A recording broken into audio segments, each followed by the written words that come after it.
أعوذ بالله من الشيطان الرجيم بسم الله الرحمن الرحيم குரானை கற்றுக்கொள்வோம். ரப்பி ஜித்னி இல்மா ரப்பி ஹப்லி ஹுக்மா வல்ஹிக்னி பி சாலிஹின் ரப்பி ஷ்ரஹ்லி சர்லி அம்ரி வஹ்லுல் உக்தத்தன் மின் லிசானி யஃப்கஹு கௌலி. குரான் எடுத்துரைக்கப்படும் பொழுது அதனை நீங்கள் கருத்தூன்றி செவியேற்கவும் கவனத்தில் எடுத்துக்கொள்ளவும் வேண்டும், நீங்கள் கருணை அடைந்திடும் பொருட்டு. தொடர்ந்து நம்ம 9ஆம் அத்தியாயத்தின் வசனங்களை படிச்சுட்டு வரோம்.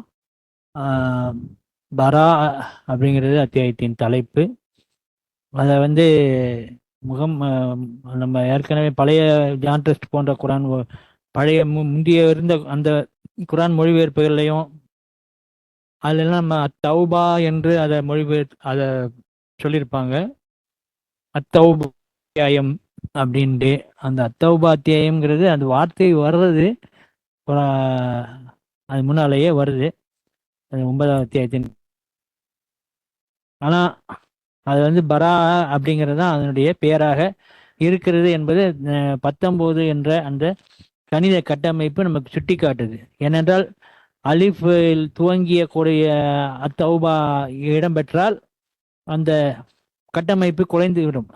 அதனால அந்த அலிஃபில்ங்கிறது இல்லாம பரா என்ற துவங்குற அந்த தலைப்பு தான் சரியானது, பொருத்தமானது என்பதை நம்ம தெரிந்திருக்கிறோம். அல்ஹம்துலில்லாஹ். இது ஒரு தகவலுக்காக இன்ஷால்லா தொடர்ந்து 119 படித்தோம். நம்பிக்கை கொண்டவரே உங்களைத்தான், நீங்கள் கடவுள் பக்தி கொள்ள வேண்டும், மேலும் உண்மையாளர்களுடன் இருக்க வேண்டும் அப்படிங்கிறது. உண்மையாளர்கள் இருப்பதற்கான தூண்டுதலாக அந்த 18ஆம் அத்தியாயம் 28வது வசனம் நமக்கு எல்லாருக்குமே நல்லா ஞாபகம் இருக்கக்கூடிய விஷயம்தான். அதை நம்ம ஏற்கனவே போன வகுப்புல பார்த்தோம். சில தொடர்ந்து அதில் 120 கூட நம்ம படித்தோம். அந்த 120ல் எதிரியை கோபப்படுத்துகின்ற ஒரு விஷயத்தை செய்தாலும் அதுவும் நன்மையாக பதியப்படுகின்றது. அங்கே அடுத்த வசனத்தில் அது இடம்பெறுது. தாகத்தையோ பிரயத்தனத்தையோ அல்லது பசியையோ அவங்க சும்மா அவங்களுக்கு அந்த பசியோ அனுபவிக்கப்படக்கூடிய அந்த விஷயத்தை அல்லாஹ் பதிவு செய்கின்றார். அது சும்மா போயிடாது, அப்படி போற போக்கில் அது போயிடாது. அல்லாவுக்காக அதை செய்ய ஆரம்பித்தால் அதை அது பதிவு செய்யப்படுகின்றது. அந்த போருக்காக ஒன்று திரண்டு புறப்படுறதுக்கு அல்லாஹ் ஆர்வம் மூட்டக்கூடிய ஒரு விஷயத்தை இதை சொல்றாரு. பின்தங்கி கொள்ள முனைய வேண்டாம், ஏன்னா அதில் உள்ள நற்பலன்கள் பலால் மிக அதிகம் என்பதை இந்த வசனத்துல அல்லாஹ் சொல்லி காட்டுறாரு. அடுத்து 121 பார்க்கலாம். அவர்களுக்கான நன்மைகள் பதியப்பட்டிடாமல் சிறியதோ அல்லது பெரியதோ எந்த செலவினங்களுக்கும் அவர்கள் உள்ளாவதில்லை, அல்லது எந்த பள்ளத்தாக்கையும் அவர்கள் கடப்பதில்லை.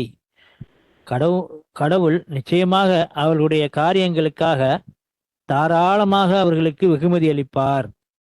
அந்த தான் இங்க முந்தைய வசனத்துலையும் அதை ரொம்ப சின்ன சின்ன விஷயங்கள் எல்லாம் சொல்லி அதை சொல்றாரு. இங்க அந்த நன்மைகள் பதியப்படுது. அது சிறியதாக இருந்தாலும் பெரியதாக இருந்தாலும், அது சின்ன சின்ன விஷயமாக இருந்தாலும் அதை பதியப்பட்டு அவர்களுக்கு நன்மை தரப்படுகின்றது. அவர்கள் எந்த செலவினங்களுக்கும் உள்ளாவதில்லை. அந்த செலவு அதிகமாக செஞ்சாலும் குறைவாக செஞ்சாலும் அதுக்கும் அங்கே பதியப்படுது. அல்லது எந்த பள்ளத்தாக்கையும் அவர்கள் கடப்பதில்லை. ஊர் விட்டு ஊர் போறாங்க, பல இடங்களுக்கு போர் நிமித்தமாக செல்கின்றார்கள், அல்லாஹ்வின் நிமித்தமாக போரில் ஈடுபடுகின்றார்கள். அவர்களுடைய ஒவ்வொரு காரியமும் ஒவ்வொரு நடையும் ஒவ்வொரு செயல்பாடுகளும் அங்கே அவர்களுக்கு நன்மையாக பதியப்படுகின்றது. நம்ம நன்மையை பதியப்படுவதை பற்றி நம்ம கவனம் குறைவாக இருக்கக்கூடாது. அதைத்தான் இங்கே இந்த வசனங்கள்லாம் நமக்கு சொல்லுது. அல்லாவை துதித்து சுபானல்லா என்ற ஒரு வார்த்தை சொன்னால் அது என்றென்றைக்குமான, அது இன்ஃபினிட்டிவ் மதிப்பு அதில் இருக்கு. அதுக்கு அதுக்கு அதுக்கு வேல்யூ இருக்கு. அல்லாவை நம்ம புகழ்றோம், துதிக்கிறோம். அந்த வார்த்தைக்கு அது நம்ம ஒரு வாட்டி சொன்னா அது எவ்வளவு வேல்யூங்கிறது நமக்கே தெரியாது. அதனால எப்பவுமே அதுல நம்ம பின்தங்க கூடாது, அது சாதாரணமா எடுக்கக்கூடாது. சுபானல்லா சொல்றோம், அதுல என்ன இருக்கு, அப்படி சுபானல்லா சொன்னா எவ்வளவு வேல்யூ அப்படிங்கிறத நம்ம முந்திலாம் அடிக்கடி நாங்கள் பேசிக்குவோம். இப்போ அதை கூட நம்ம அதை கடைபிடிப்பதில்லை, அதில் குறைவாக இருக்கிறோம். ததக்கரூன், நீங்கள் நினைவு கூறுவதில் ரொம்ப குறைவாகத்தான் இருக்கின்றீர்கள் என்று அல்லாஹ் சொல்றாரு. அதனால் அடிக்கடி நம்ம உச்சரிப்பு வாய் மூலமாகவோ மனசின் மூலமாகவோ அல்லாஹ்வை துதிப்பது, புகழ்வது, நன்றி செலுத்துவது, இது மாதிரியான விஷயங்களுக்கு நம்ம அந்த கவனத்தை செலுத்தணும். இந்த போர் மூலமா அதை அந்த உதாரணத்தை எடுத்துக்காட்டார் அவங்களுக்கு. அவங்க நம்ம அப்ப போர்ல தான் நம்ம ஈடுபடணுமா? ஒவ்வொரு இப்ப நடைமுறை இப்ப காலத்துல யாருக்குமே அந்த போர் செய்யக்கூடிய வாய்ப்பே இல்லை. அதுக்கு பிரதி பலனாக, பிரதி மாற்றமாக இந்த மாதிரியான ஒரு விஷயத்தை அவர்கள் செய்தால் அதுக்கு ஈக்குவல் தான்.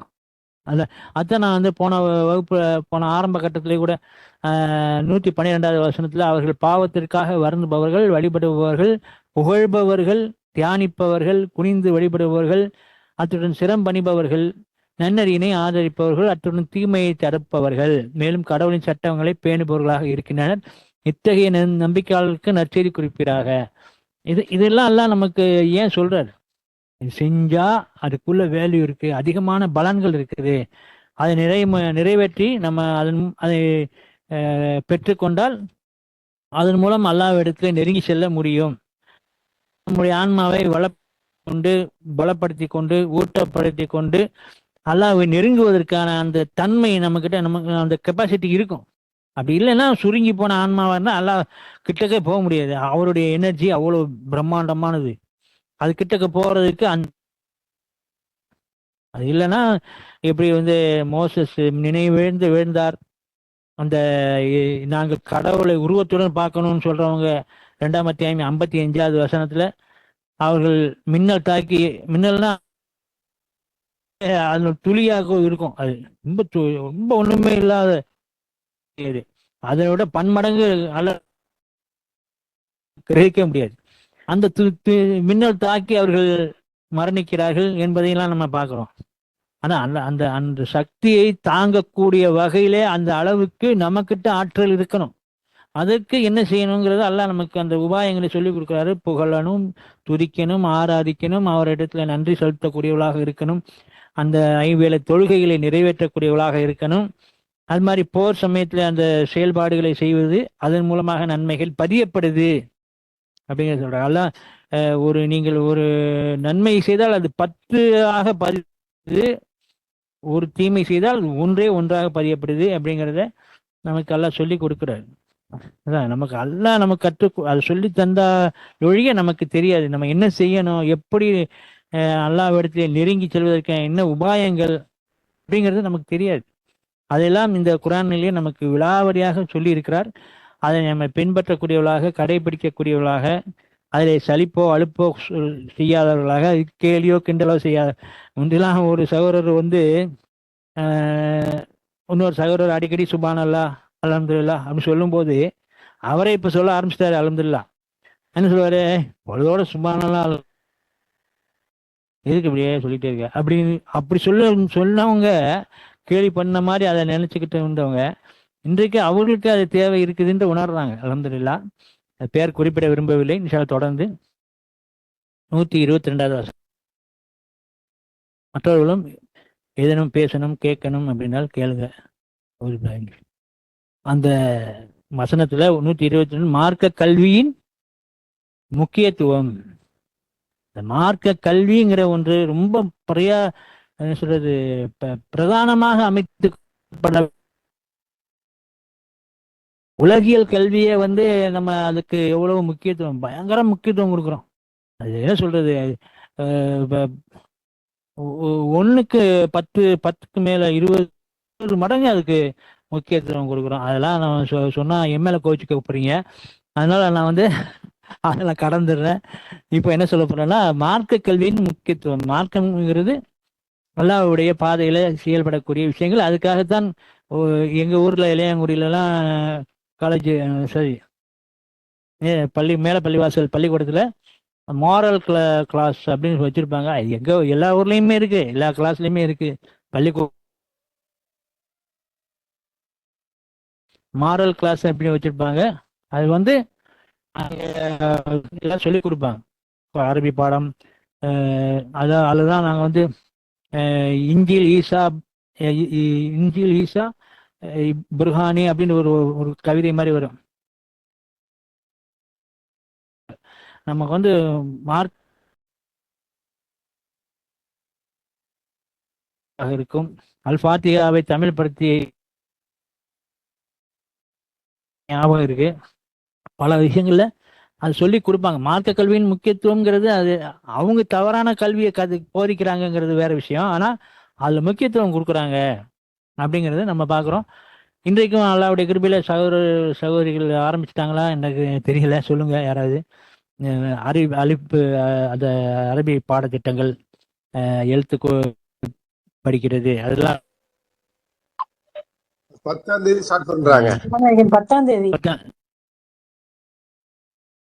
ரொம்ப சிறப்பு. அதெல்லாம் நம்ம வந்து முன்னக்கூட்டியே செய்ய வேண்டிய ஒன்று. 10ஆம் தேதி இன்ஷால்லா அல்லாஹ் உடைய கிருபை கொண்டு துவங்கிவிடும்.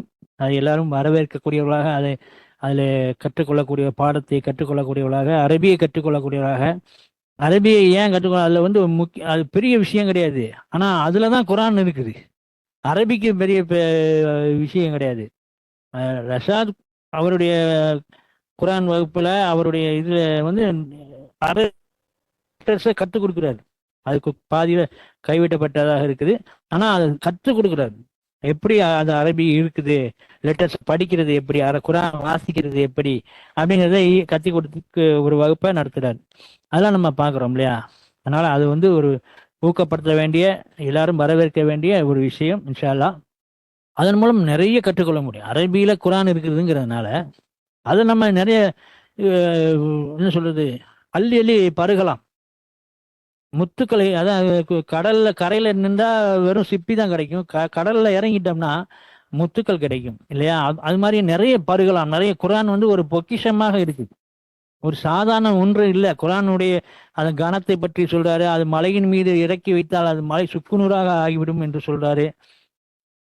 அது மாதிரி நிறைய விஷயங்கள் குரானுக்குரிய வெயிட்டை பற்றி சொல்லக்கூடிய வசனங்கள் இருக்குது. அது நம்ம அரபியில தான் இருக்குதுங்கிறதுனால அரபியை கற்றுக்கொண்டு அது இன்னும் நிறைய படிக்க முடியும். மாரிஸ் புகைல் போன்ற அறிவியலாளர்கள் அவர்கள் இந்த குரான்ல என்ன இருக்குது அப்படின்னு தெரிஞ்சுக்கணும். அவர் ஒரு பிரெஞ்சு அறிவியலாளர்.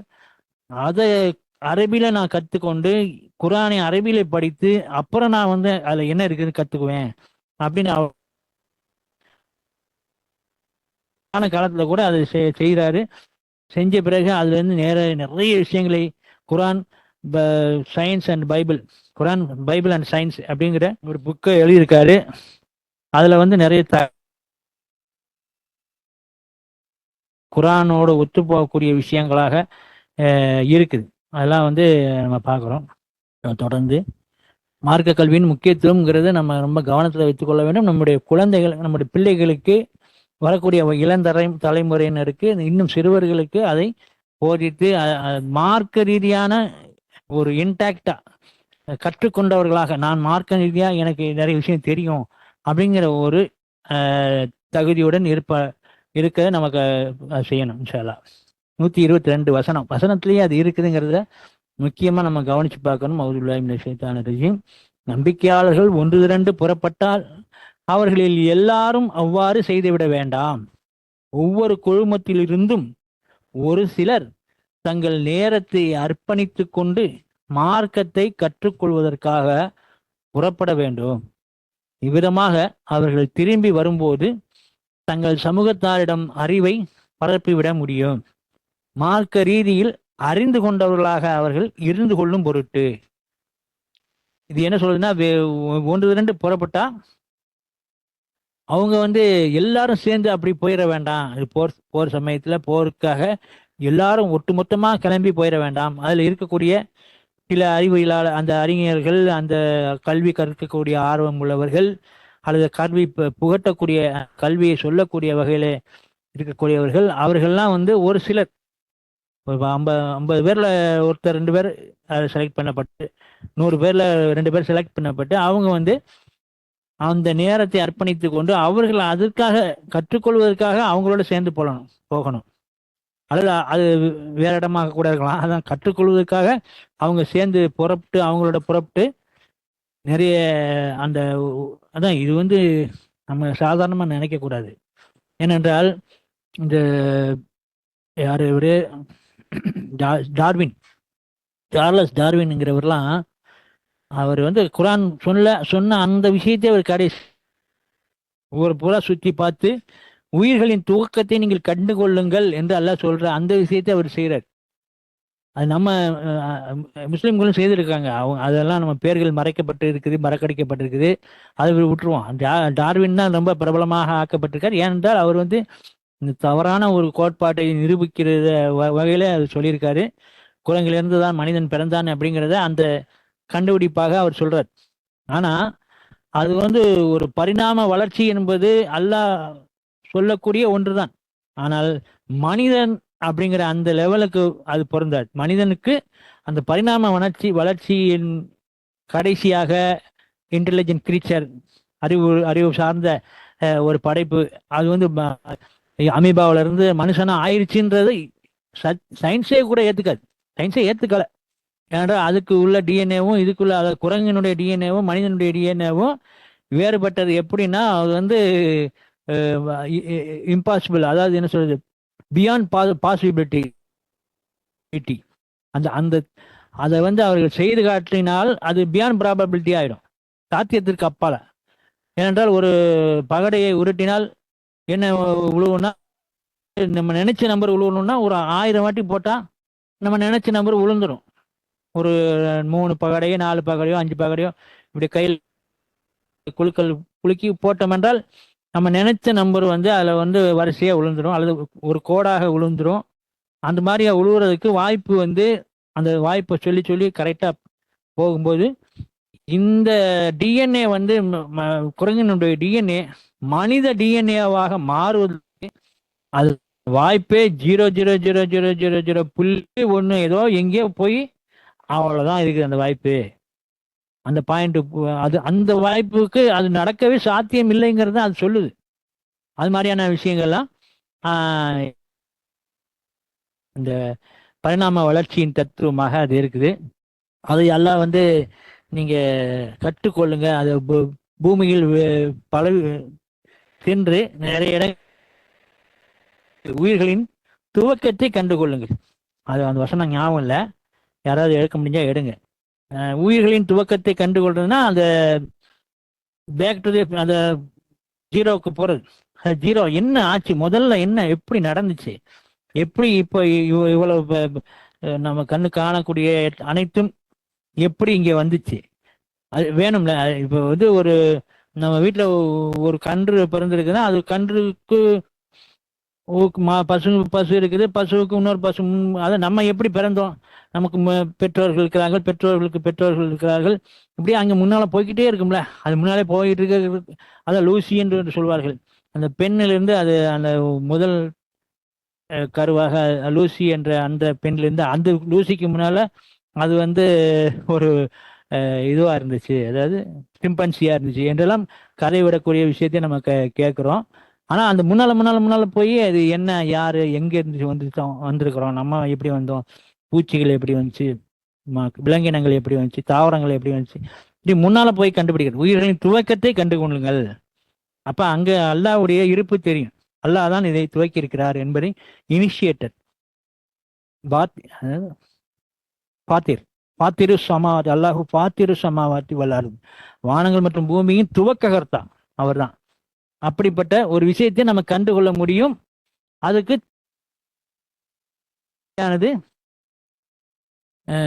அது வந்து சார்லஸ் டார்வின் அது செஞ்சாருங்கிறத நம்ம அதன் மூலமாக வந்து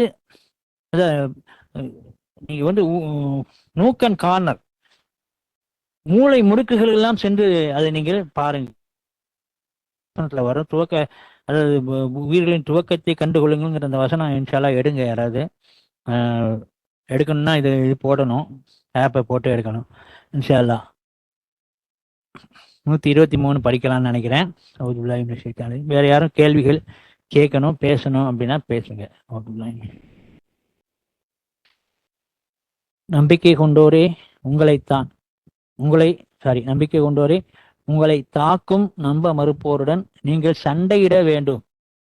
அவர்கள் உங்களிடம் கடுமையை காணட்டும். மேலும் கடவுள் நன்னெறியாளர்களுடன் இருக்கின்றார் என்பதை அறிந்து கொள்ளுங்கள். அந்த பிரங்கை, அந்த உணர்வு நம்ம கிட்ட இருக்குதா, அப்படிங்கிறத நம்ம யோசிச்சு பார்த்துக்கணும். ஏனென்றால் அந்த எதிரியுடன் சண்டை போடுவதை வெறுக்கக்கூடியவர்களாக இருக்க முடியாது. ஆனா அந்த நம்பிக்கையாளர்கள் கூட இருக்க வாய்ப்பு இருக்கும் அவங்களுக்கு. அவங்கள வந்து நாங்களும் நம்பிக்கையாளர்கள் தான். அதான் நான் ஆரம்பத்திலேயே அந்த 2வது அத்தியாயத்திலேயே முதல் துவக்கத்திலேயே அதை சொல்ற, நாங்களும் நம்பிக்கையாளர்கள் தான் சொல்பவர்கள் இருக்கிறாங்க, ஆனா அவங்க நம்பிக்கையாளர்களா இல்லை அப்படிங்கிறத வசனத்தினால சொல்றார். அப்படி மனிதர்கள் இருப்பாங்க. அதாவது அடுத்து 2ஆம் அத்தியாயம் 8வது வசனத்திலேயே அடுத்து, அவர்கள் நம்பிக்கையாளர்களாக இல்லாத அதே சமயம் நாங்கள் கடவுள் மற்றும் இறுதி நாளின் மீது நம்பிக்கை கொள்கின்றோம் என்று கூறுபவர்களும் உள்ளனர் என்று சொல்றார்ல. அப்படி ஒரு தரப்பினரும் இருப்பாங்கங்கிறதுனால அந்த இது நம்ம சொல்ல வந்தோம், நம்பிக்கையாளர்கள் மத்தியில இருப்பாங்க அப்படிங்கும்போது அவங்க அதை சொல்லுவாங்க, புறப்பட வேணாம், நம்ம இன்னைக்கு வெயிலா இருக்குது, இன்னைக்கு கேன்சல் பண்ணிட்டு நாளைக்கு போவோம், அல்ல அடுத்த வாரம் போவோம், இப்படி சொல்லக்கூடியவங்களாம் இருப்பாங்க. 9ஆம் அத்தியாயத்துல நிறைய வரும் அந்த விஷயங்கள்லாம். அப்ப போருக்கு அதை தைரியம் ஊட்டக்கூடிய வகையில அல்லாஹ் வந்து விஷயங்களை சொல்றாரு. இப்படி உங்களை அதை 2ஆம் அத்தியாயம் 216வது வசனம் எடுத்தேன், அதை படிக்கிறேன். அவர்கள் நீங்கள் அதனை வெறுத்த போதிலும் சண்டையிடுதல் உங்கள் மீது சுமத்தப்படலாம். ஆனால் உங்களுக்கு நல்லதாக இருக்கின்ற எதையேனும் நீங்கள் வெறுக்கக்கூடும். மேலும் உங்களுக்கு கெட்டதாக இருக்கின்ற எதையேனும் நீங்கள் விரும்பவும் கூடும். கடவுள் அறிவார், அதே சமயம் நீங்கள் அறிய மாட்டீர்கள். நமக்கு தெரியாது. இது சில பேர் சண்டைனால என்னையா போய் சண்டை போட போறேன்னு போய் கூட்டிட்டு போற பிள்ளைகளெல்லாம் அப்படி, அதெல்லாம் நம்ம கண்கூட காது வந்து இப்போ பள்ளிவாசல்கள்ல ஆரம்ப காலத்துல எல்லாம் நோட்டீஸ் விநியோகித்தோம்.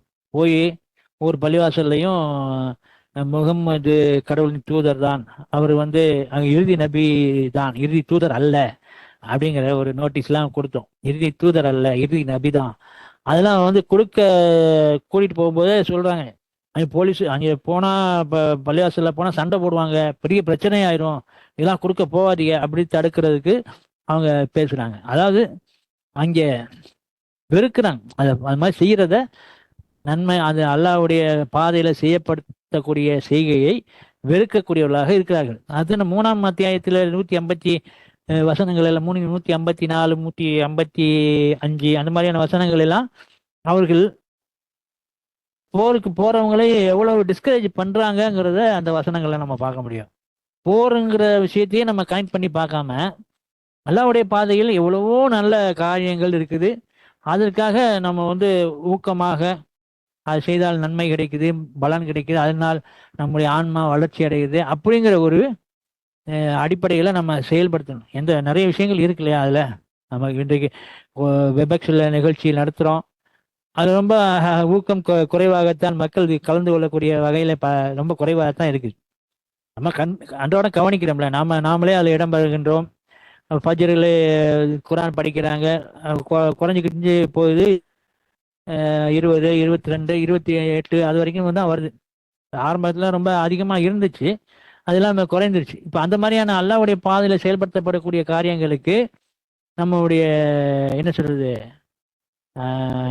ஊக்கப்படுத்துதல் குறைவாக, என்கரேஜ்மெண்ட் இல்லை. நமக்கு நாமே அதை ஊக்கப்படுத்திக் கொள்ள வேண்டும். அதுதான் இங்கே 2ஆம் அத்தியாயம் 3ஆம் அத்தியாயம் 140 கூட, நீங்கள் கஷ்டத்தில் துன்புற்றால் உங்கள் விரோதியும் அதே கஷ்டத்தில் துன்புறுகின்றான் அப்படின்னு சொல்றாரு. அவங்களுக்கும் அந்த கஷ்டம் தானே, நீ மட்டும் தான் கஷ்டப்படுறியா? போறதுன்னா அது அந்த கஷ்டம் எல்லாத்துக்குமே இருக்கு அப்படிங்கிறத அல்லாஹ் சொல்றாரு. அதெல்லாம் நம்ம யோசிச்சு பார்க்கலாம். அதை அவங்க அல்லாஹ்வுடைய பாதையில செயல்படுத்த போறது இல்லை.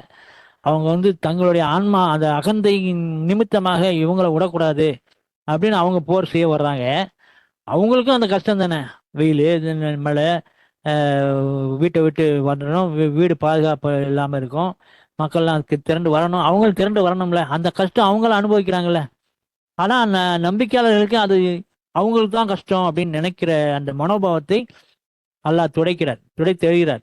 நீங்கள் கஷ்டத்தில் துன்புற்றால் உங்கள் தான் அப்படின்னு சொல்றாரு. அதே மாதிரி 150 அதான் அவங்க தான் நம்ப மறுத்து விட்டதுடன் போருக்காக பிரயாணித்த அல்லது அணிதிரண்ட தங்களுடைய உறவினர்களை பற்றி அவர்கள் எங்களுடன் தங்கியிருந்தால் அவர்கள் மரணித்திருக்கவோ அல்லது கொல்லப்பட்டிருக்கவோ மாட்டார்கள் என்று கூறியவர்களைப் போல இருக்காதீர்கள். அவங்க என்ன சொல்றாங்கன்னா, அவங்க போகாம இருந்திருந்தாங்கன்னா, இங்க இருந்திருந்தாங்கன்னா அழகா நம்ம எல்லாரும் இப்போ இருந்திருக்கலாம்ல, பேசலாம்ல, அங்கே போய் செத்து போயிட்டாங்களே அப்படின்னு சொல்லி அதை சொல்றக்கூடியவங்க இருக்கிறாங்க. அது மாதிரியான விஷயத்தையெல்லாம் நம்ம பார்க்கணும், டிஸ்கரேஜ் பண்றத பார்க்குறோம். அதனால சொல்றாரு அல்லாஹ், உங்களை தாக்கும் நம்ப மறுப்பவர், அதான் அந்த பாயிண்ட்டை நம்ம நோட் பண்ணணும். உங்களை தாக்கும் நம்ப மறுப்பவர்களுடன் நீங்கள் சண்டையிட வேண்டும். இனிஷியேட்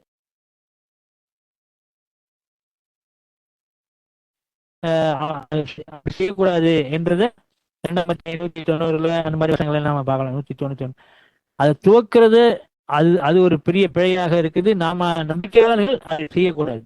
போரை யாராவது துவக்கி இருந்தால் அது திருப்பி சென்று சண்டையிட வேண்டும்.